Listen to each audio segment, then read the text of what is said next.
السلام عليكم ورحمة الله تعالى وبركاته. هذا الفيديو قصير كالعادة موجه للمبردعين باسكو زواف كان على بالهم واش راه جاي. تشفى واحد الوقت نهار اللي عندنا الدستور، وفي كي عندنا الدستور عندنا بلي أن الجيش الجزائري يقدر يخرج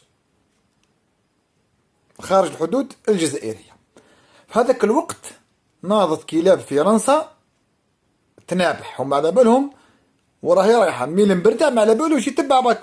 قال لك جاي وقت وين لازم يخرجوا الجيش الجزائري يدافع على مصالح فرنسا في افريقيا.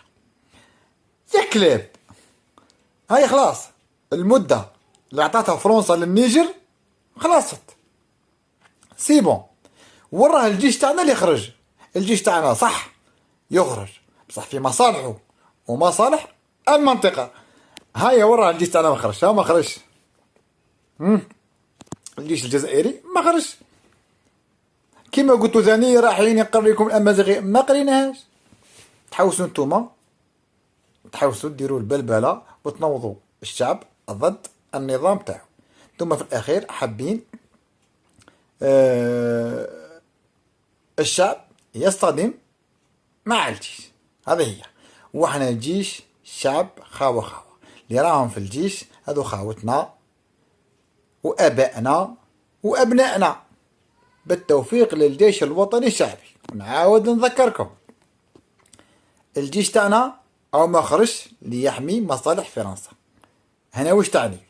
تعني ان التبعية الفرنسية قد انتهت والى الابد انتهت في 2019. الله يرحم الشهداء، الله يرحم الشهداء تاع العشرية السوداء. تحية إجلال وتقدير لكل ضحايا الإرهاب، ومتقاعدين أيضا، ولكن بصفة خاصة نحيي ضحايا الإرهاب فاقدي الأعضاء. تحياتي وتحية عسكرية من عند أخوكم سمير بارة. تحياتي.